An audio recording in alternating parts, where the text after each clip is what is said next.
BTV news కి స్వాగతం. ముందుగా ముఖ్యాంశాలు. కూటమి మేనిఫెస్టో విడుదల. మేనిఫెస్టోను విడుదల చేసిన కూటమి నేతలు చంద్రబాబు, పవన్ కళ్యాణ్, సిద్ధార్థనాథ్ సింగ్లు. టీడీపీ, జనసేన కసరత్తు చేసి మేనిఫెస్టో రూపకల్పన చేశామని చంద్రబాబు వెల్లడి. కూటమి మేనిఫెస్టోపై ధ్వజమెత్తిన సీఎం జగన్. గత మేనిఫెస్టో అమలు చేయలేదు కానీ ఈ కొత్త మేనిఫెస్టోకి విశ్వసనీయతమేమిటని ప్రశ్నించిన జగన్. చంద్రబాబు పేదలకు చేసిన మంచి ఏంటంటే సమాధానం లేదని ఎద్దేవా. మంగళగిరిని గోల్డెన్ హబ్ గా తయారు చేస్తామని టీడీపీ జాతీయ ప్రధాన కార్యదర్శి నారా లోకేష్ అర్ధాంగి నారా బ్రాహ్మణి వెల్లడి. చేనేత, స్వర్ణకారుల్ని ఆదుకుంటామని భరోసా. విజయవాడ గురునానక్ కాలనీలో విషాదం. ఒకే కుటుంబంలో 5గురు ఆత్మహత్యకు పాల్పడిన వైనం. ఎవరైనా హత్య చేశారా? ఇది ఆత్మహత్య అని విచారణ చేపట్టిన పోలీసులు. టీడీపీ అధినేత చంద్రబాబు నివాసంలో కూటమి మేనిఫెస్టోను విడుదల చేశారు. టీడీపీ అధినేత చంద్రబాబు నాయుడు, జనసేన అధినేత పవన్ కళ్యాణ్, బీజేపీ ఏపీ ఎన్నికల కో ఇన్ఛార్జి సిద్ధార్థనాథ్ సింగ్లు ఈ మేనిఫెస్టోను విడుదల చేశారు. ఏపీలో కూటమి పార్టీలు మేనిఫెస్టో విడుదల చేసింది. ఈ నెల 30 మంగళవారం మధ్యాహ్నం మేనిఫెస్టోను విడుదల చేశారు. ఉండవల్లిలోని టీడీపీ అధినేత చంద్రబాబు నివాసంలో ఈ మేనిఫెస్టో విడుదలైంది. టీడీపీ అధినేత చంద్రబాబు నాయుడు, జనసేన అధినేత పవన్ కళ్యాణ్, బీజేపీ ఏపీ ఎన్నికల కో ఇన్ఛార్జి సిద్ధార్థనాథ్ సింగ్లు ఈ మేనిఫెస్టోను విడుదల చేశారు. యువత, మహిళలు, నిరుద్యోగుల్ని ఆకట్టుకోవటమే లక్ష్యంగా కూటమి మేనిఫెస్టో రూపకల్పన చేసినట్లు తెలుస్తోంది. ముఖ్యంగా మెగా డిఎస్సీ నోటిఫికేషన్, పింఛన్ పెంపు, ఆర్టీసీ బస్సులో మహిళలకు ఉచిత ప్రయాణం, యువతకు 20 లక్షల ఉద్యోగాలు కల్పిస్తామంటూ మేనిఫెస్టోలో కూటమి పార్టీలు వెల్లడించాయి. చంద్రబాబు విడుదల చేసిన కూటమి మేనిఫెస్టో మీద సీఎం జగన్ ధ్వజమెత్తారు. గత మేనిఫెస్టో అమలు చేయలేదంటే సమాధానం లేదు. కొత్త మేనిఫెస్టోకి విశ్వసనీయత ఏమిటి, విలువలేమిటి? సీఎం జగన్ ప్రశ్నల వర్షం కురిపించారు. మనకి కౌంటర్ గా వారు కూడా లిస్టు చదువుతున్నారని, ఈ లిస్టులో స్కీమ్లు ఉన్నాయి అని అనుకుంటే అది నా మీద తిట్లు, శాపనార్థాలు, బెదిరింపులు, బూతులు, అబద్దాల హామీలు ఉన్నాయని తెలిపారు. మీ సంస్కారానికి ఒక నమస్కారం. జగన్ ను ఎందుకు చంపకూడదు అంటూ దారుణంగా మాట్లాడుతున్నారని అన్నారు. చాతకాని వారికి కోపం ఎక్కువ అని ఒక సామెత ఉందని, చంద్రబాబు నాయుడు పేదలకు చేసిన మంచేమిటి అని అంటే సమాధానం లేదని ఎద్దేవా చేశారు. ఎవరు ప్రజల్ని మోసం చేశారనేది వారి చరిత్ర అందరికీ తెలుసునని సీఎం వ్యాఖ్యానించారు. కౌంటర్ గా వారు కూడా లిస్టులు చదువుతా ఉన్నారు. కాకపోతే ఆ లిస్టులు స్కీముల లిస్టులు కాదు. ఆ లిస్టులు నా మీద తిట్లు, నా మీద శాపనార్థాలు, బెదిరింపులు, బూతులు, అబద్ధాల లిస్టులు. ఇవి గడగడ చదివేస్తా ఉన్నారు ప్రతి రోజు కూడా. నేను అడుగుతా ఉన్నా, అయ్యా మీ సంస్కారానికి ఓ నమస్కారం అని చెప్పి ఈరోజు వారందరితో కూడా చెప్తా ఉన్నా. ఎందరి దారుణంగా మాట్లాడుతూ ఉన్నారో తెలుసా వీళ్ళంతా? జగన్ను మనిషనాల్లో, రాక్షసుడనాల్లో అర్థం కావడం లేదట చంద్రబాబుకు. జగన్ను ఎందుకు చంపకూడదు అని అడుగుతాడు ఈ పెద్ద మనిషి చంద్రబాబు.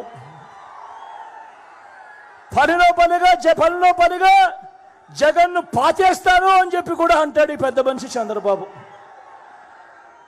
మొన్న నందుకొట్టుకూరులో అన్న మాటలు ఇవి. మొన్న బుచ్చిరెడ్డిపాలెంలో, నెల్లూరులో, కొవ్వూరులో అన్న మాటలివి. నిజంగా నేను అడుగుతా ఉన్నా, చేతగాని వాడికి కోపం ఎక్కువ అని ఒక సామెత ఉంది. బాబు, ఓ చంద్రబాబు, నువ్వు పేదలకు చేసిన మంచేమిటి అంటే నీ దగ్గర నుంచి సమాధానం లేదు. పాత మేనిఫెస్టోను నువ్వు అమలు చేసేవా అంటే నీ దగ్గర నుంచి సమాధానం రాదు. మరి నీ కొత్త మేనిఫెస్టోకు విశ్వసనీయత ఏమిటి, విలువ ఏమిటి అంటే దానికి సమాధానం రాదు. ప్రజలకు జవాబు చెప్పకుండా జగన్ను తిట్టి పెడితే అయ్యా చంద్రబాబు, ఏమి ప్రయోజనమయ్యా చంద్రబాబు అని సందర్భంగా వీళ్ళందరికీ కూడా చెప్తా ఉన్నా. ఎవరు ఇంటింటికి మంచి చేశారు, ఎవరు అందరినీ మోసం చేశారు అన్నది, ఎవరు ఇంటింటికి మంచి చేశారు, ఎవరు అందరినీ కూడా మోసం చేశారు అన్నది, వారి చరిత్ర ఏమిటి అన్నది ప్రతి ఒక్కరికి కూడా అందరికీ కూడా తెలుసు. నేను చెప్తా ఉన్నా, నేను అడుగుతా ఉన్నా. మంగళగిరిని గోల్డెన్ హబ్ గా తయారు చేస్తామని టీడీపీ జాతీయ ప్రధాన కార్యదర్శి నారా లోకేష్ అర్థంగి నారా బ్రాహ్మణి తెలిపారు. చేనేత స్వర్ణకారులను ఆదుకుంటామని భరోసా ఇచ్చారు. ప్రజాప్రభుత్వం వచ్చాక ప్రోత్సాహకాలు అందిస్తామని వెల్లడించారు. గత చంద్రబాబు పాలనలో అమరావతికి వచ్చి వెళ్లే వారితో మంగళగిరిలో వ్యాపారాలు బాగా సాగాయని, గడిచిన 5 ఏళ్లలో వ్యాపారాలు లేక ఆర్థికంగా అనేక ఇబ్బందులు ఎదుర్కొంటున్నామని చేనేత వ్యాపారులు, స్వర్ణకారులు నారా బ్రాహ్మణి ఎదుట ఆవేదన వ్యక్తం చేశారు. ఎన్నికల ప్రచారంలో భాగంగా బ్రాహ్మణి మంగళగిరిలోని పలు కాలనీలో పర్యటించారు. షరీఫ్ బజార్లో బంగారు షాపులు, ఆభరణాల తయారీ యూనిట్ను పరిశీలించారు. వ్యాపారాలు సాగుతున్న తీరు, బంగారం తయారీ విధానం గురించి షాపుల యజమానుల్ని అడిగి తెలుసుకున్నారు. ఓ జ్యువెలరీ షాపులో స్వయంగా జుమ్కీలు కొనుగోలు చేశారు. లోకేష్ ని గెలిపించడం ద్వారా మంగళగిరిని గోల్డెన్ హబ్ గా తయారు చేస్తామని తెలియజేశారు. పలు షాపుల్లో చేనేత వస్త్రాలను స్వయంగా పరిశీలించారు. అనంతరం మంగళగిరి పట్టు చీరల్ని కొనుగోలు చేశారు. ఎన్నికల తర్వాత లోకేష్ తో కలిసి మంగళగిరిలో పర్యటిస్తానని చెప్పారు. అనంతరం మంగళగిరి పట్టణంలో విజయ పచ్చళ్ల తయారీ కేంద్రాన్ని నారా బ్రాహ్మణి పరిశీలించారు. వర్కర్లతో కలిసి ఆవకాయ పచ్చడిని కలిపారు. నిర్వాహకులు తయారు చేసిన కొత్త ఆవకాయ పచ్చడిని రుచి చూశారు. పచ్చడి తింటూ ఉంటే చిన్నప్పుడు అమ్మ పెట్టిన ఆవకాయ గుర్తొస్తుందని అన్నారు. చిరు వ్యాపారాలు తమ కాళ్లపై తాము నిలబడి ఉపాధి పొందేలా అన్ని రకాలుగా సహాయ సహకారాలు అందిస్తామని చెప్పారు. ఒకే కుటుంబంలో 5గురు ఆత్మహత్యకు పాల్పడిన హృదయ విదారక ఘటన విజయవాడ పట్టణంలోని గురునానక్ నగర్ లో చోటు చేసుకుంది. ఎవరైనా హత్య చేశారా లేక ఆత్మహత్య చేసుకున్నారా అన్న కోణంలో పోలీసులు విచారణ చేపట్టారు. ఈ మేరకు క్లూస్ టీమ్, డాగ్ స్క్వాడ్ ను రంగంలోకి దింపారు. విజయవాడ గురునానక్ కాలనీకి చెందిన డాక్టర్ శ్రీనివాస్ తన భార్య, 2 పిల్లలు, తల్లితో కలిసి జీవనం కొనసాగిస్తున్నాడు.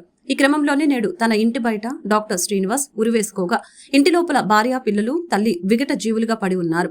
స్థానికుల సమాచారం మేరకు ఘటన స్థలానికి చేరుకున్న పోలీసులు స్పాట్ కు చేరుకుని ఇంటిని క్షుణ్ణంగా పరిశీలించారు. అనంతరం కేసు నమోదు చేసుకుని వారిని ఎవరైనా హత్య చేశారా లేక ఆత్మహత్య చేసుకున్నారా అన్న కోణంలో విచారణ చేపడుతూ ఉన్నారు. ఈ మేరకు క్లూస్ టీమ్, డాగ్ స్క్వాడ్ ను రంగంలోకి దింపారు. ఘటనకు సంబంధించి పూర్తి వివరాలు ఇంకా తెలియాల్సి ఉంది. జగనన్న సంక్షేమ పథకాలతో ప్రజలు సుఖ సంతోషాలతో ఉన్నారని వైసీపీ పశ్చిమ అభ్యర్థి షేక్ ఆసిఫ్ తెలిపారు. డబ్బుతో ఓట్లు కొని ఎన్నికల్లో గెలవాలని కులాల మధ్య, మతాల మధ్య చిచ్చు పెట్టి అయినా అధికారం చేజిక్కించుకోవాలని కోట్లాది రూపాయలు దోచేసిన దొంగల ముఠ పశ్చిమలో ప్రయత్నాలు చేస్తున్నారని ప్రజలు జాగ్రత్తగా ఆలోచించి తమ ఓటు హక్కును వినియోగించుకోవాలని ప్రజలకు విజ్ఞప్తి చేశారు. ప్రజలు ఆలోచించి సంక్షేమ పథకాలని ప్రజలకు అందించిన వైసీపీకి ఓటు వేసి గెలిపించవలసిందిగా పార్టీ పశ్చిమ అభ్యర్థి షేక్ ఆసిఫ్ ప్రజల్ని కోరారు. మంగళవారం 41 డివిజన్లో ఆయన ఎన్నికల ప్రచారం చేపట్టారు. ఈ సందర్భంగా ఆయన మాట్లాడుతూ ఇచ్చిన హామీలను 99% అమలు చేసిన ఘనత తమ నాయకుడు జగన్మోహన్ రెడ్డికి దక్కుతుందని తెలిపారు. ఢిల్లీ నుంచి వచ్చిన దొంగల ముఠా సభ్యులు పశ్చిమ నగరంలో డబ్బు సంచులతో ఎన్నికల్లో గెలవాలని కుట్రలు పన్నుతున్నారని అన్నారు. డివిజన్లో అనేక అభివృద్ధి పనులు జరిగాయని, సీసీ రోడ్లు, డ్రైన్లు నిర్మాణం చేయడం జరిగిందని, కోట్లాది రూపాయలు సంక్షేమ పథకాల రూపంలో ప్రజలకు అందజేయడం జరిగిందని తెలిపారు. జగనన్న చేసిన అభివృద్ధిని, సంక్షేమాన్ని గుర్తించి ఫ్యాన్ గుర్తుకే ఓటు వేసి తనను అఖండ మెజారిటీతో గెలిపించాలని కోరారు. పశ్చిమ నియోజకవర్గం 41వ డివిజన్ కార్పొరేటర్ గారైన ఇర్ఫాన్ గారి ఆధ్వర్యంలో ప్రతి గడపకు వెళ్ళి ఏదైతే సమస్యలు ఉన్నాయో ఆ సమస్యలు తెలుసుకొని ముందుకెళ్తున్నాం. అనేక విధాలుగా ఈ యొక్క డివిజన్ని కార్పొరేటర్ గారు అభివృద్ధి చేయడం జరిగింది. కోట్లాది రూపాయలు నిధులతో ఈ యొక్క డివిజన్ని మోడల్ డివిజన్గా తీర్చిదిద్దారు. సీసీ రోడ్లు కానీ, బీటీ రోడ్లు కానీ, సైడ్ డ్రైన్స్ కానీ, వాటర్ పైప్ లైన్లు కానీ, ఎలక్ట్రిక్ ఫెసిలిటీస్ కానీ అన్ని విధాలుగా చాలా చక్కగా ఈ యొక్క డివిజన్ని అభివృద్ధి చేయడంలో కార్పొరేటర్ గారి సహకారం పూర్తిగా ఉన్నది. అలాగే ఈరోజు విజయవాడ పశ్చిమ నియోజకవర్గంలో కొంతమంది రెడీమేడ్ నాయకులు వచ్చేసి మేమంతా మార్చేస్తాం, ఇదంతా సింగపూర్ చేసేస్తాం, అలాగే జపాన్ చేసేస్తాం అని చెప్పి ఒకళ్ళు నోటికి వచ్చినట్టు మాటలు మాట్లాడుతున్నారు. ఈ యొక్క నియోజకవర్గంలో అన్ని కొండ ప్రాంతాలన్నీ చెక్కేసి మొత్తం ఏదో గ్రాఫిక్ చూపించేసి ప్రజలకి మబ్బు పెట్టే విధంగా ముందుకొస్తున్నారు. మీరందరూ గమనించండి.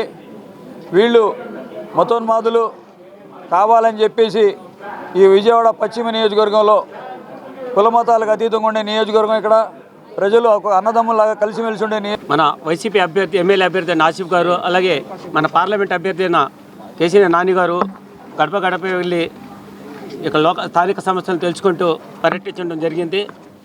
గతంలో చూసుకుంటే ఈ డివిజన్లో చాలా అంటే పాత ఓల్డ్ సిటీ అన్నట్టుగా ఇక్కడ ఉండేది. ఎక్కువగా చిన్నపాటి వర్షాలు కూడా నీళ్లు నిలబడి చాలా ఇబ్బందులు గురి అవుతున్నవాళ్ళు. మన ప్రభుత్వం వచ్చిన తర్వాత మంచి సీసీ రోడ్లు కానీ, మన స్వాతి దాకా కల్వట్టు నీళ్లు వెళ్ళిపోవడానికి కల్వట్టు కూడా నిర్మించడం జరిగింది. అలాగే ముస్లిమ్స్ బరెల్ గొండు కూడా అభివృద్ధి చేయడం జరిగింది. సుమారుగా నా చిన్న డివిజన్ అయినా సరే 25 కోట్ల రూపాయలు ఖర్చు పెట్టడం జరిగింది. దీన్ని చూస్తే వైసీపీ ప్రభుత్వం వీళ్ళు అంటున్నారు అభివృద్ధి లేదు. ఈ 25 కోట్లు ఖర్చు పెట్టి రోడ్లు కానీ అన్ని సదుపాయాలు కల్పించింది ప్రభుత్వం మా వైసీపీ ప్రభుత్వం కాదా? ఇది అభివృద్ధి కాదా అని నేను మిత్రపక్షాలకు ప్రశ్నిస్తున్నాను. ఈరోజు చూసుకుంటే మా జగనన్న ఇక్కడ ఎక్కువగా మైనార్టీలు బీసీలు ఎక్కువగా నివసించే ప్రాంతం పశ్చిమ నియోజకవర్గంలో మా జగనన్న ఒక మైనార్టీకి చెందిన ఆసిఫ్ భాయ్ని ఇక్కడ టికెట్ ఇవ్వడం జరిగింది. ఇక ఈ మిత్రపక్షాలు చూసుకుంటే ఒక బడా బాబుని చూసుకుంటే అదే ఓసీ అప్పర్ క్లాసెస్ని ఇక్కడ నిలబెట్టడం జరిగింది వారి మీద. దీన్ని బట్టి చూస్తుంటే మిత్రపక్షాలకి మైనార్టీల మీద బీసీల మీద ఎంత ప్రేమ ఉందో అది తెలియవస్తుంది. దీన్ని బట్టి ఇక్కడ ఎక్కువ మంచి ఆసిఫ్ గారు కానివ్వండి, మన ఎంపీ కేసీఆర్ గారండి తప్పకుండా మంచి మెజార్టీతో అఖండ మెజార్టీతో గెలిచారు. రాష్ట్ర ప్రయోజనాలను దెబ్బతీసిన వైసీపీ, టీడీపీ, జనసేన, బీజేపీ పార్టీలకు ఎన్నికల్లో ప్రజలు బుద్ధి చెప్పవలసిన అవసరం ఎంతైనా ఉందని జై భారత్ నేషనల్ పార్టీ పశ్చిమ అభ్యర్థి పోతుల వెంకట రామారావు తెలిపారు. నీతి నిజాయితీ కలిగిన సిపిఐ మాజీ జాయింట్ డైరెక్టర్ జేడి లక్ష్మీనారాయణ పెట్టిన జై భారత్ నేషనల్ పార్టీకి ప్రజల ఓటు వేసి గెలిపించాలని ప్రజలకు విజ్ఞప్తి చేశారు. రాష్ట్ర ప్రయోజనాలను, రాష్ట్ర ప్రజల సమిష్టి ప్రయోజనాలను గాలికి వదిలివేసి స్వార్థ ప్రయోజనాల కోసం వైసీపీ, టీడీపీ, జనసేన కేంద్రంలోని బీజేపీకి తొత్తులుగా మారాయని, రాష్ట్రంలో ఆ 3 పార్టీలలో ఏ పార్టీకి ఓటు వేసినా అది బీజేపీకి వేసినట్లే అవుతుందని జై భారత్ నేషనల్ పార్టీ పశ్చిమ అభ్యర్థి వెంకట రామారావు ప్రజలకు వివరించారు. ఎన్నికల ప్రచారంలో భాగంగా భవానీపురంలో పలు ప్రాంతాలలో ఆయన ఇంటింటికి వెళ్లి ఓటర్లను టార్చ్ లైట్ గుర్తుకి ఓటు వేయవలసిందిగా అభ్యర్థించారు. ఈ సందర్భంగా ఆయన మాట్లాడుతూ ఈ ఎన్నికల్లో ప్రజలు ఆలోచించి నీటి నిజాయితీ పరులైన నాయకులను ఎన్నుకోవాలని తెలిపారు. తద్వారా రాష్ట్ర అభివృద్ధిని సాధించవచ్చని అన్నారు. కేంద్రంలోని బీజేపీ 10 ఏళ్ల పాలనలో రాష్ట్రానికి ఎలాంటి సహాయ సహకారాలు అందించలేదని, అదేవిధంగా రాష్ట్రంలోని వైసీపీ, టీడీపీ 2 పార్టీలు స్వార్థం కోసం తొత్తులుగా మారాయని విమర్శించారు. నీతి నిజాయితీ పరుడైన మాజీ CPI joint director JD Lakshminarayana స్థాపించిన జై భారత్ నేషనల్ పార్టీకి ఓటు వేయాలని కోరారు. రాష్ట్రం అన్ని రంగాల్లో అభివృద్ధి సాధించాలంటే టార్చ్ లైట్ గుర్తుకు ఓటు వేయాలని కోరారు. పార్టీ ఒక నిజాయితీ పరుడు పెట్టి పార్టీ నుంచి మేము విజయవాడ పశ్చిమ నియోజకవర్గ ఎమ్మెల్యే అభ్యర్థిగా పోటీ చేస్తా ఉన్నాం. మా ఎన్నికల గుర్తు బ్యాటరీ టార్చ్ లైట్ గుర్తుకు ఓటు వేయాల్సిందిగా అందరినీ విజయవాడ పశ్చిమ నియోజకవర్గ ప్రజలందరినీ కూడా నేను ప్రతి వ్యక్తిని కూడా ప్రతి ఇంటికి వెళ్తా ఉన్నాం. నియోజకవర్గంలో అన్ని కొండల్లో కూడా మేము కొండ పరిసర ప్రాంతాల్లో మేము పర్యటన చేశాం. అందరినీ ప్రతి ఇంటికి మహిళల్ని పలకరించడం జరిగింది. వాళ్ళ యొక్క స్థానిక సమస్యలను కంపల్సరీగా తెలుసుకొని తగు విధానాలుగా మేము అడ్రస్ చేయడం కూడా జరిగింది. మరి అన్నీ బేరీ చేసుకుంటే ఈరోజు ఇక్కడ బొబ్బూరివారి గ్రౌండ్ ఏరియాలో పున్నమి ఘాటు బ్యాక్ సైడ్ ఉన్న ఏరియాలో మేము పర్యటన చేస్తాను. ఈ పర్యటనతో ఈ ఏరియాతో మా భవానీపురం మొత్తం కూడా పర్యటన ముగిస్తామని చెప్తూ మీకు అనేక విధాలుగా రాష్ట్రం నష్టపోయిందనే విషయం చెప్తానున్నాం. ఈరోజు జగన్మోహన్ రెడ్డి గారు చాలాసార్లు చాలా చోట్ల చాలా వేదికలపై మరి ఈ యొక్క కాంట్రాక్ట్ వర్కర్స్ని రెగ్యులరైజేషన్ చేస్తానని చెప్పేసి వేదికల మీద అనేక. విజయవాడకు సుజనా చౌదరి పక్కా లోకలని 30,000 ఓట్ల మెజార్టీతో పశ్చిమంలో ఎన్డీఏ గెలుపు ఖాయమని పశ్చిమ బీజేపీ నేతలు జోస్యం చెప్పారు. వైసీపీ నేతలకు వార్నింగ్ ఇచ్చారు. ఓటమి భయంతోనే వైసీపీ నేతలు దుష్ప్రచారం చేస్తున్నారని దుయ్యబట్టారు. పోతిన మహేష్ వైసీపీ నుంచి ప్యాకేజీ తీసుకుని ఎన్డీఏకు వ్యతిరేకంగా ప్రచారం చేస్తున్నా ఎవరు నమ్మే స్థితిలో లేరని బీజేపీ నేతలు అన్నారు. ఎన్టీఆర్ కూటమి పశ్చిమ అభ్యర్థి సుజనా చౌదరి నాన్ లోకల్ అని జరుగుతున్న ప్రచారాన్ని బీజేపీ నాయకులు ఖండించారు. ఓటమి భయంతోనే వైసీపీ నేతలు దుష్ప్రచారం చేస్తున్నారని ధ్వజమెత్తారు. భవానీపురం బీజేపీ కార్యాలయంలో ఎన్టీఆర్ జిల్లా బీజేపీ అధ్యక్షులు అడ్డూరి శ్రీరామ్, సీనియర్ నేతలు పైల సోమినాయుడు, పోతున వెంకటేశ్వరరావు మీడియాతో మాట్లాడారు. సుజనా చౌదరి భారీ మెజారిటీతో గెలవడం ఖాయమని అడ్డూరి శ్రీరామ్ జోస్యం చెప్పారు. ప్రలోభాలకు నగరాలు లొంగుతున్నారన్న ఆరోపణల్ని శ్రీరామ్ తీవ్రంగా ఖండించారు. ఇష్టం వచ్చినట్లు ఆరోపణలు చేస్తే సహించేది లేదని వైసీపీ నేతల్ని శ్రీరామ్ హెచ్చరించారు. సుజనా ఇప్పటికే ప్రజల మనసు గెలుచుకున్నారని తెలిపారు. సుజనా పక్కా లోకలని పైలా సోమినాయుడు అన్నారు. సుజనా స్వగ్రామం విజయవాడకు కూతవేటు దూరంలో ఉందని, ఆయన తండ్రి విజయవాడ పాల ప్రాజెక్టులో ఇంజనీర్ గా పనిచేశారని, సుజనా కుటుంబాలు విజయవాడలోనే ఉన్నాయని పైలా గుర్తు చేశారు. వైసీపీ అభ్యర్థి ఆసిఫ్ కు రాజకీయ అవగాహన లేదని, ఆయన వ్యాఖ్యలను పట్టించుకోవాల్సిన అవసరం లేదని సోమినాయుడు అన్నారు. విజనున్న నాయకుడు సుజనా అని, అందుకే తాము ఆయనకు మద్దతు పలికామని చెప్పారు. పోతున మహేష్ మాటల్ని ఎవరు పట్టించుకోరని, ఆయన మాటలకు విలువలేదని వెంకటేశ్వరరావు దుయ్యపట్టారు. ఈ సమావేశంలో పోతున బేస్ కంఠేశ్వరుడు, రాంపిల్ల శ్రీను, బెవర శ్రీను, పీసా కుట్టి తదితరులు పాల్గొన్నారు. ఈ రోజు ముక్త కంఠంతోని ఆధ్యాత్మిక భావాలు ఎక్కువ ఉన్నటువంటి నగరాల కులస్తులంతా కూడా భారతీయ జనతా పార్టీ, తెలుగుదేశం, జనసేన బలపరిచినటువంటి భారతీయ జనతా పార్టీ అభ్యర్థి సుజనా చౌదరి గారు గెలవాలనేటువంటి ఆకాంక్షతోనే అనేక మంది పెద్దలు కోతి వెంకటేశ్వర కావచ్చు, సోమనాయుడు గారు కావచ్చు, బేసు కంఠేశ్వర గారు కావచ్చు, అనేక మంది పెద్దలు ఈ యొక్క భారతీయ జనతా పార్టీలో చేరుతున్నారంటే అర్థం చేసుకోవాలా. ఇది ఓర్వలేక నువ్వు అనేక విష చిమ్మేటట్టుగా ఏదైతే మాటలు మాట్లాడుతా ఉన్నావో ఈ మాటలు మంచివి కావు. ఎన్నికలు అయిన అనంతరం ప్రజలు నీకు చెప్పుతో కొట్టినట్టుగా బుద్ధి చెప్పడం ఖాయం అని చెప్పి ఈ సందర్భంగా తెలియజేసుకుంటూ, పశ్చిమ నియోజకవర్గ చరిత్రలో ఏదైతే 27,000 మెజార్టీ ఉందో 27,000 మెజార్టీ దాటి 30,000 పైచిలుక మెజార్టీతోని తెలుగుదేశం జనసేన బలపరిచినటువంటి భారతీయ జనతా పార్టీ అభ్యర్థి కమలం గుర్తుపై పోటీ కొన్నవరంలో ఆయన జన్మించినటువంటి వ్యక్తి. వాళ్ళ నాన్నగారు విజయవాడ కృష్ణ బ్యారేజీ సంబంధించినటువంటి ఒక ఇంజనీర్గా పనిచేస్తూ పాల ఫ్యాక్టరీలో కూడా ఒక ఇంజనీర్గా పనిచేసినటువంటి వ్యక్తి. వాళ్ళ తాతగారు కూడా విజయవాడలో పోలీస్ ఆఫీసర్గా కూడా పనిచేసినటువంటి ఇది. వాళ్ళకి ఇప్పుడు కూడా మరి విజయవాడలో ఇల్లు వాకల్లో చుట్టాలు బంధువులు కలిగినటువంటి పరిస్థితి. కాబట్టి సుజనా చౌదరి గారు లోకల్ నాన్ లోకల్ అనేటువంటి వాళ్ళు ఎవరు కూడా దానికి సంబంధం లేనటువంటి వాళ్ళు, అవగాహన లేనటువంటి వాళ్ళు. సుజనా చౌదరి గారు పక్కా కృష్ణా జిల్లా లోకల్. కాబట్టి ఒకసారి వాళ్ళు గుర్తు చేసుకోవాలి. 80-90 మందిని మరి జిల్లాలు మార్చి పంపించినటువంటి వైసీపీ నాయకుడు ముఖ్యమంత్రి గారు పంపించినటువంటి వాళ్ళందరూ నాన్ లోకల్ అయిపోయారా? కృష్ణా జిల్లాలో సుజనా చౌదరి గారికి ఉన్నటువంటి సత్సంబంధాలు, విజయవాడ నగరంలో మరి ఆయన మాంటోసరీ స్కూల్లో కోటేశ్వరమ్మ గారు సారథ్యంలో ఆయన చదువుకునేటువంటి వ్యక్తి. కాబట్టి ఈ రకమైనటువంటి ప్రాళాపనలు, ఈ రకమైనటువంటి మరి ఏదైతే వ్యతిరేకమైనటువంటి విధానాలు ఉన్నాయో అవన్నీ. సీఎం జగన్ మళ్లీ గెలిస్తేనే పథకాలు వస్తాయని, వైసీపీ ప్రభుత్వాన్ని మరల అధికారంలోకి తీసుకుని రావాలని సెంట్రల్ నియోజకవర్గం వైసీపీ ఎమ్మెల్యే అభ్యర్థి వెల్లంపల్లి శ్రీనివాస్ కోరారు. నియోజకవర్గంలో బోండా ఉమ్మని డిపాజిట్ లేకుండా ఓడిస్తామని సవాల్ విసిరారు. రౌడీజానికి, గుండాయిజానికి కాల్ మనీ, సెక్స్ రాకెట్ కి, బైక్ రేస్లకి Bonda family care of address అని అన్నారు. సెంట్రల్ నియోజకవర్గం వైఎస్ఆర్సీపీ అభ్యర్థి వెల్లంపల్లి శ్రీనివాసరావు మంగళవారం నాడు నియోజకవర్గంలో స్థానిక 25వ డివిజన్ చుట్టుగుంట ఏరియా తదితర ప్రాంతాలలో స్థానిక డివిజన్ కార్పొరేటర్ బంకా శకుంతల, భాస్కర్ మరియు తదితరులతో కలిసి ప్రతి ఇంటికి వెళ్లి ప్రజలతో మాట్లాడారు. ఓట్లను అభ్యర్థించారు. ఫ్యాన్ గుర్తుకే ఓట్లు వేయాలని అభ్యర్థించారు. ఈ సందర్భంగా వెల్లంపల్లి మాట్లాడుతూ డివిజన్ పర్యటనలో భాగంగా 25వ డివిజన్ పరిధిలో పర్యటించడం జరిగిందని తెలిపారు. ప్రతి ఇంట్లో సీఎం జగన్ సంక్షేమ పథకాలు అందాయని తెలిపారు. సీఎం జగన్ మళ్లీ గెలిస్తేనే పథకాలు వస్తాయని స్థానికులు చెబుతున్నారని అన్నారు. అభివృద్ధి అంటేనే సీఎం జగన్ అని కొనియాడారు. డివిజన్ అంతా సిమెంట్ రోడ్లు వేశామని తెలిపారు. ప్రతి ఇంట్లో ఘనస్వాగతం పలుకుతున్నారని అన్నారు. అన్ని విధాలా నియోజకవర్గం అభివృద్ధికి కృషి చేస్తామని తెలిపారు. బోండా అమ్మాని డిపాజిట్ లేకుండా ఓడిస్తామని సవాల్ విసిరారు. రౌడీజానికి, గుండాయిజానికి కాల్ మనీ, సెక్స్ రాకెట్ కి, బైక్ రేసులకి Bonda family care of address అని తెలియజేశారు. బోండా అమ్మాతో ప్రజలకు పని లేదని అన్నారు. సెంట్రల్ నియోజకవర్గంలోని 25వ డివిజన్లో ఎన్నికల ప్రచార కార్యక్రమం జరుగుతుంది. ఈ కార్యక్రమంలో స్థానిక కార్పొరేటర్ గారు శకుంతల భాస్కర్ గారు, పార్టీ నాయకులు, చాలామంది పెద్దలందరూ కూడా రావడం జరిగింది. ఈ డివిజన్లో అభివృద్ధి చాలా బాగా జరిగింది. ప్రతి రోడ్డు కూడా చూడండి, సిమెంట్ రోడ్లు వేశారు. అదేవిధంగా చక్కగా అభివృద్ధి అనేది చక్కగా చేసే విధంగా మా కార్పొరేటర్ గారు, పార్టీ నాయకులు కలిసి కష్టపడి ఈ డివిజన్ అభివృద్ధి చేశారు జగన్మోహన్ రెడ్డి గారి సహకారంతో. అదేవిధంగా ఈరోజు మేము ఎన్నికల ప్రచారం కోసం వెళ్తుంటే విజయోత్సవ ర్యాలీలాగా ప్రతి ఇంట్లో కూడా ఘనస్వాగతం పలకడం, ప్రతి ఇంట్లో కూడా పూలతో వెల్కమ్ అని చెప్పని అందరూ కూడా చాలా స్వాగతం పలికి, మా ఉద్దేశంలో ఎన్నికలు అయిపోయినాయి, ఇక్కడ ప్రచారం అవసరం లేదనే విధంగా మమ్మల్ని ఈ డివిజన్లో రిసీవ్ చేసుకోవడం చాలా సంతోషంగా ఉంది.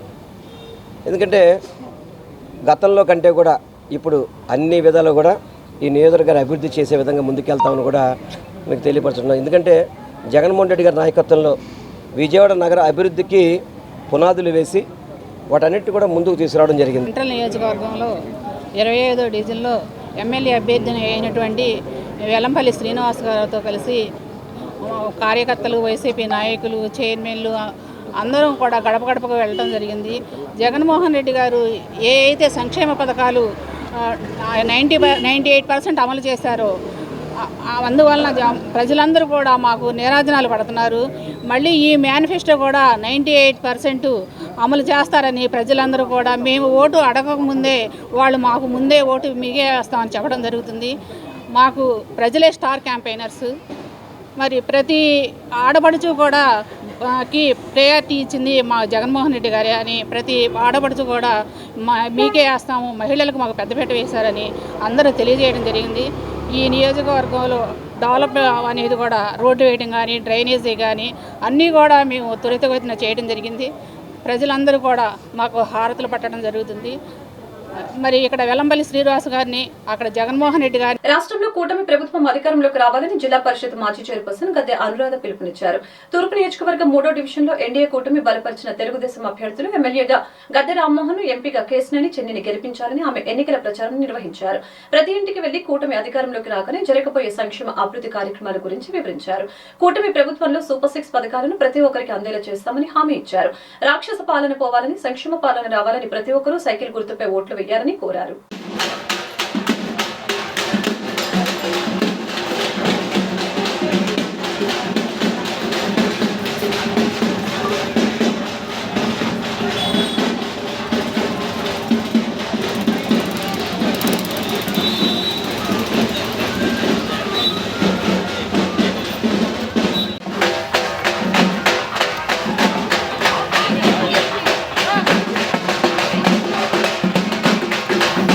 తూర్పు నియోజకవర్గంలో 10 సంవత్సరాలుగా ఎమ్మెల్యేగా ఉండి గద్దె రామ్మోహన్ ఎందుకు అభివృద్ధి పనులు చేయలేకపోయారో చెప్పాలని తూర్పు నియోజకవర్గం వైసీపీ ఎమ్మెల్యే అభ్యర్థి దేవినేని అవినాష్ నిలదీశారు.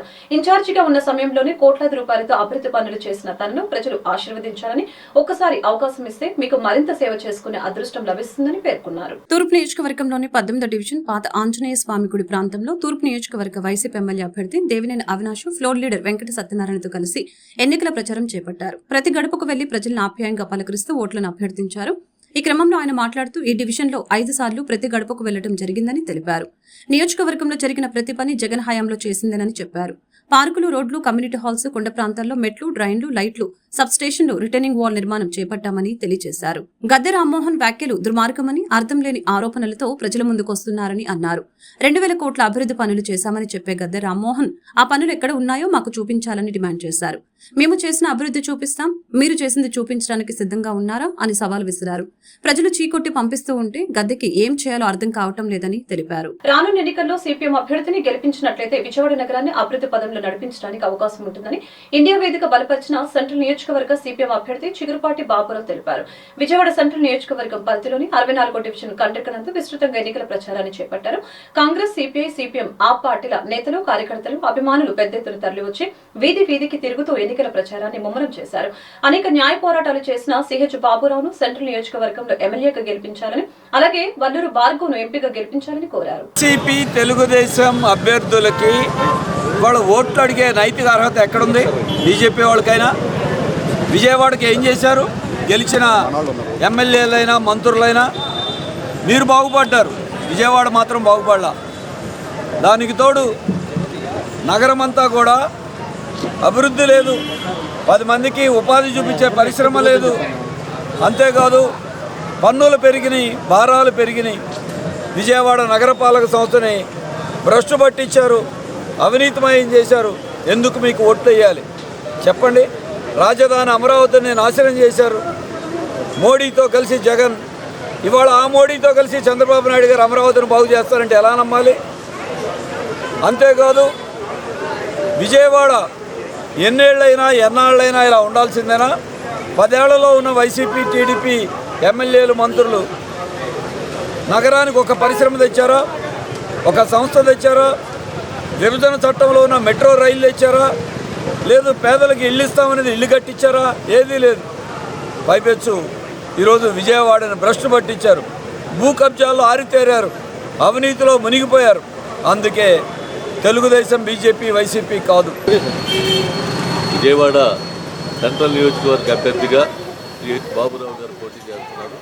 చుట్టూ కొడవలి నక్షత్రం గుర్తు మీద మీ అమూల్యమైనటువంటి ఓటేసి గెలిపించాల్సిందిగా కోరుతా ఉన్నాం. పార్లమెంట్ అభ్యర్థిగా వల్లూరు భార్గవ్ పోటీ చేస్తూ ఉన్నారు. హస్తం గుర్తు మీద ఆయనకు ఓటేసి గెలిపించాల్సిందిగా కోరుతా ఉన్నాం. ఈ విజయవాడ నగరం ఈ దుస్థితికి కారణం ఈనాడు ఉన్నటువంటి నిన్నటి దాకా పరిపాలించినటువంటి ఎమ్మెల్యేలు. 15 సంవత్సరాల పాటు ఈ నగరం వెనక్కి వెళ్ళింది. ఎందుకు వెనక్కి వెళ్ళింది అని చెప్పనేది ఒకసారి ఆలోచించాల్సినటువంటి అవసరం ఉంది. ఈ ప్రజానీకానికి మేము విజ్ఞప్తి చేసేది, మీరు 2 సార్లు చూశారు, ఇద్దరు 3 ఏళ్ళు చూశారు, 3 టర్ములు చూశారు, ఒక్కసారి మాత్రం చెప్పారు. వేల కోట్ల ఎస్సీ ఎస్టీ సభ్యుల నిధుల్ని దోచేసిన సీఎం జగన్ దళిత ద్రోహి అని ప్రబుద్ధ రిపబ్లికన్ పార్టీ రాష్ట్ర అధ్యక్షులు దాసరి చెన్నకేశవులు ధ్వజమెత్తారు. జగన్ రాష్ట్రాన్ని అన్ని రంగాల్లో నాశనం చేశారని, వైసీపీ ప్రభుత్వాన్ని గద్దెదించడమే లక్ష్యంగా నేడు ప్రజలు తమ ఓటు హక్కును వినియోగించుకోవాలని ప్రజలకు విజ్ఞప్తి చేశారు. 2019 ఎన్నికల్లో మాయమాటలు చెప్పి అధికారంలోకి వచ్చిన జగన్ రాష్ట్రంలో అరాచక పాలన కొనసాగించారని, ఇచ్చిన హామీలను తనకు ఉపయోగపడే విధంగా మార్చుకుని కోట్లాది రూపాయల్ని దోచేశారని, సామాజిక వర్గాలకు ప్రజలను విడతీసి వారి మధ్య చిచ్చు పెట్టి రాక్షస పాలన చేశారని ప్రభుత్వ రిపబ్లికన్ పార్టీ రాష్ట్ర అధ్యక్షులు దాసరి చెన్నకేశవులు ఆరోపించారు. మీడియా సమావేశంలో ఆయన మాట్లాడుతూ 28 మంది దళిత బిడ్డల్ని హత్య చేయడమే కాకుండా హత్య చేసిన ఎమ్మెల్సీ అనంతబాబుని సస్పెండ్ చేయకుండా అతన్ని ఎన్నికల ప్రచారంలో వాడుకుంటూ అతని భార్యకి రంపచోడవరం ఎమ్మెల్యే టికెట్ ఇచ్చారని, దళితులకి శిరోమండనం చేసిన కేసుల్లో ఉన్న తోట త్రిమూర్తులకి ఎమ్మెల్యే టికెట్ ఇచ్చి దళితులపై దాడులు చేసి వారికి అడ్డంగా ఉన్న జగన్ దళిత ద్రోహి అని తెలిపారు. అతని భార్యకి రంపచోడవరం ఎమ్మెల్యే టికెట్ ఇచ్చారని, దళితులకి శిరోమండనం చేసిన కేసులో ఉన్న తోట త్రిమూర్తులకి ఎమ్మెల్యే టికెట్ ఇచ్చి దళితులపై దాడులు చేసే వారికి అండగా ఉన్న జగన్ దళిత ద్రోహి అని తెలిపారు.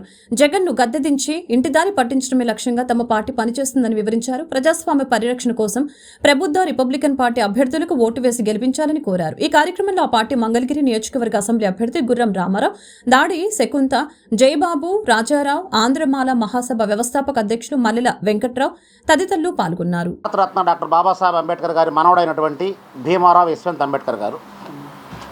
మిత్రులారా, ఆంధ్రప్రదేశ్ రాష్ట్రంలో రానున్నటువంటి సాధారణ ఎన్నికల్లో ప్రస్తుతం ఉన్నటువంటి జగన్మోహన్ రెడ్డి ప్రభుత్వాన్ని దించడమే లక్ష్యంగా ఆంధ్రప్రదేశ్ మొత్తం పర్యటించి ముగింపు రౌండ్ టేబుల్ సమావేశంగా విజయవాడలో ఈరోజు ఏర్పాటు చేయడం జరిగింది. ఎందుకు చేయాల్సి వచ్చిందయ్యా అంటే, ముఖ్యంగా ఈ జగన్మోహన్ రెడ్డి గారు 2019 ఎన్నికల్లో అంతకుముందున్న ప్రభుత్వం 2014 నుంచి 19 వరకు ఉన్న ప్రభుత్వము చాలా దగా చేసింది ప్రజల్ని. కాబట్టి నేను ఒక్క అవకాశం ఇచ్చి చూడండి, పరిపాలన అంటే ఎలా ఉంటుందో నేను చూపిస్తాను, ప్రజాస్వామ్యం ఎలా ఉంటుందో చూపిస్తానని చెప్పేసి ఆయన ఆ రోజు కళ్ళబల్లి కబుర్లు చెప్పి వచ్చారు. ఆ రోజు ఏం చెప్పారు, ఈరోజు ఏం చేశారు? 64,000 ఉద్యోగాలు, టీచర్ ఉద్యోగాలు ఖాళీగా ఉన్నాయి. ఈ చంద్రబాబు నాయుడు ఒక్క ఉద్యోగం కూడా ఫిలప్ చేయలేదు. నేను వచ్చిన వెంటనే మెగా డిఎస్సి 64,000 పోస్టులతో ఇస్తానన్నటువంటి జగన్మోహన్ రెడ్డి ఒక్క టీచర్ పోస్టర్ నువ్వు భర్తీ చేసావా? సో నువ్వు మెగా డిఎస్సి ఇవ్వకుండా నిరుద్యోగులను దగా చేయలేదా? అదేవిధంగా మద్యపానం ఏరులై పారుతుంది, గ్రామాల్లో అయితే విచ్చలుడిగా అమ్ముతున్నారు. మన ప్రభుత్వం వచ్చిన వెంటనే మద్యపానం ఏ 5 స్టార్ హోటల్లో మాత్రమే దొరికేలాగా చేసి సాధారణ పౌరుడికి, సామాన్యుడికి మద్యపానం లేకుండా నిషేధం చేస్తానని చెప్పినటువంటి జగన్మోహన్ రెడ్డి అదే ఒక 6 నెలల క్రితం ఒక బహిరంగ సభలో కూడా రోజా గారు చెప్పారు, 2024 ఎన్నికలకి మా జగనన్న మద్యపాన నిషేధం చేసిన తర్వాతే ఓట్లు అడుగుతాడు అని చెప్పారు. మరి ఆ రోజు నువ్వు చెప్పావు, మీ చెల్లెలు చెప్పింది, ఏ ఒక్కరు కూడా ఇచ్చిన మాటకి కట్టుపడ్డారా? మద్యపానం చెప్పారు. ఈ మొత్తం వ్యవహారాల్లో బీసీలు, ఎస్సీలు మోసపూరితమైన వాగ్దానాల్లో I'm the most eligible person. సీతాదేవిలాగా 14 ఏళ్ల వనవాసం లాంటి వైఎస్ఆర్ పార్టీ మధ్యలో కూడా బయటకు వచ్చాం. పరిస్థితుల ప్రభావం, పోరాట స్ఫూర్తి అన్నీ వదులుకొని నేను 2 డిమాండ్లు పెడతా ఉన్నా. జర్నలిస్టు కుటుంబం నుంచి వచ్చి, కమ్యూనిస్టు బ్యాక్గ్రౌండ్ నుంచి వచ్చిన సజ్జల రామకృష్ణారెడ్డి ఇవాళ ప్రభుత్వాన్ని నడుపుతున్నాడు. మీ ద్వారా ఈసీని కోరుతున్నాం, ఆయన ముందు పదవిలోంచి తప్పించాలి, ఎలక్షన్లు అయ్యాక మొత్తం తప్పించాలి. అతను చేసిన కుట్రలు, కుతంత్రాలు మామూలు వ్యవహారం కాదు.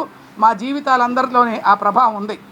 విజయవాడలో అయితే మరీ ముఖ్యంగా మొట్టమొదటి లక్ష్య దీక్ష నుంచి ఉన్నాం మేము. 2010 డిసెంబర్ 17 కృష్ణానదిలో కూర్చున్నాం. అక్కడి నుంచి చేసిన త్యాగాలు చేసిన వాళ్ళు, చచ్చిపోయిన వాళ్ళు, నష్టపోయిన వాళ్ళు, లో లక్షణ అంటున్న వాళ్ళు మీకు ఏ పార్టీలోనూ ఇంత ఘోరంగా లేరు. ఇదొక విషయం అయితే, ఒక 2 మహిళా హోమ్ మినిస్టర్లను పెట్టాడు. హోమ్ అంటే, మినిస్టర్ అంటే స్పెల్లింగ్ కూడా తెలుసా లేదా వాళ్ళకనే డౌట్లో ఉన్న పరిస్థితిలో ఈ 2 హోమ్ మినిస్టర్లు అసలు ఈ రాష్ట్రానికి ఎక్కడైనా ఎప్పుడైనా స్పందించిన పరిస్థితి లేకపోగా 35,000 మంది మహిళల మీద అన్యాయంగా, అక్రమంగా రేపులు కానీ ఏమైనా జరిగి అన్యాయం అయిపోయి, అంతమైపోయి ఎక్కడున్నారో ఒకటి. వార్తలు ముగించే ముందు ముఖ్యాంశాలు మరొకసారి. కూటమి మేనిఫెస్టో విడుదల. మేనిఫెస్టోను విడుదల చేసిన కూటమి నేతలు చంద్రబాబు, పవన్ కళ్యాణ్, సిద్ధార్థనాథ్ సింగ్లు టీడీపీ, జనసేన కసరత్తు చేసి మేనిఫెస్టో రూపకల్పన చేశామని చంద్రబాబు వెల్లడి. కూటమి మేనిఫెస్టోపై ధ్వజమెత్తిన సీఎం జగన్. గత మేనిఫెస్టో అమలు చేయలేదు కానీ ఈ కొత్త మేనిఫెస్టోకి విశ్వసనీయతమేమిటని ప్రశ్నించిన జగన్. చంద్రబాబు పేదలకు చేసిన మంచి ఏంటంటే సమాధానం లేదని ఎద్దేవా. మంగళగిరిని గోల్డెన్ హబ్ గా తయారు చేస్తామని టీడీపీ జాతీయ ప్రధాన కార్యదర్శి నారా లోకేష్ అర్ధాంగి నారా బ్రాహ్మణి వెల్లడి. చేనేత, స్వర్ణకారుల్ని ఆదుకుంటామని భరోసా.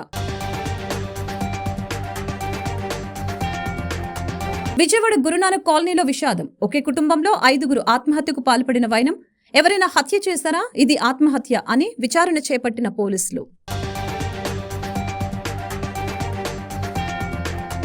వార్తలు ఇంతటితో సమాప్తం. మరొక బిడ్డలో మళ్ళీ కలుద్దాం.